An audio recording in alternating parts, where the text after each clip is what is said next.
এসে পায় অশুভ অপয়া ওর মুখ দেখা নাকি অযাত্রা। যদি আমি এসব কিছু ভাবি না তবু আমার কেমন যেন ওকে সন্দেহ হয়। এই নারায়ণগঞ্জের মাটিতে আমি যা করতে চলেছি তাতে কোনো বাংলা দেবে না তো। লোক মুখে শুনলাম ওনাকে কলকাতাতে গিয়েছিল, কিন্তু কেন গিয়েছিল কলকাতা? এসো এসো নিশা এসো, বলো বল তোমার কি খবর?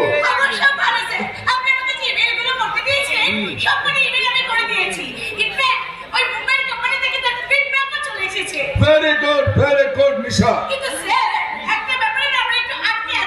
আটকে গেছি মানে?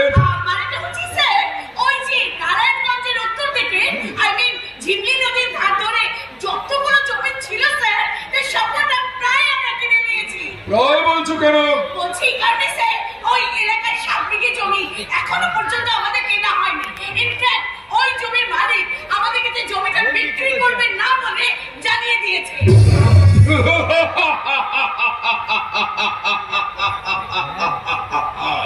আমি অনন্ত না, জিভে আমার লক লক করছে বিষাক্ত সাপের বিষ। একবার যাকে মারিছ বল। তার বাড়ির লোক বলে বলো হরি হরি বল।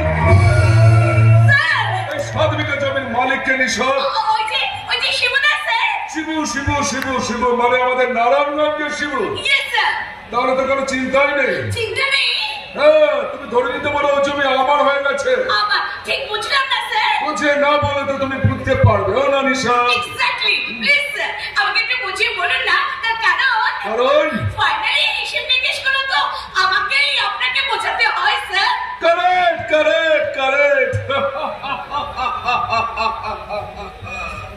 মাই ডিয়ার নিশা, পুরো ঘটনাটা তাহলে তোমার জানা উচিত। Yes sir. আজ থেকে 5 বছর আগে শিবু আর ওর মা নীলিমা দেবী আমার কাছে আসে। শিবুর ছোট ভাই বিদেশকে উচ্চ শিক্ষিত করার জন্য আমার কাছে বেশ কিছু টাকা ধার চায়। আমি ওই জমির বিনিময়ে ওদেরকে 2 লক্ষ টাকা ধার দিই। যদিও গত 5 বছর ধরে ওরা আমাকে সুদ ইন্টারেস্টের টাকাটা ঠিকঠাক দিয়ে গেছে, কিন্তু আসল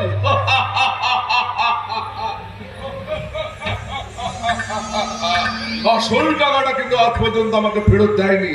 আর জমির দলিলটাও কিন্তু আমার কাছেই পড়ে আছে। সুতরাং ওই জমি এখন আপনার হয়ে গিয়েছে বলছেন তো? আমি বলছি না বলছে কোর্ট পেপার লেখাগুলো যাতে সব লিখিত আছে, আর যাতে ওর মা নীলিমা দেবীর সইও আছে। কিন্তু স্যার ওরা যদি আসল টাকাটা ওই 2 লাখ টাকা আপনাকে ফেরত দিয়ে দেয়? কি করে দেবে? বিদেশে এখনো কি সব পড়ছে? রইল বাকি মদমাতাল শিবু যে ঘরের খেয়ে বোনের মোস্তারায় বাপের পেনশনের টাকায় চলে। না, পারবে না কৃষা, কিছুতেই পারবে না। ওই আসল টাকা ওরা জীবনে কোনোদিনই শোধ করতে পারবে না।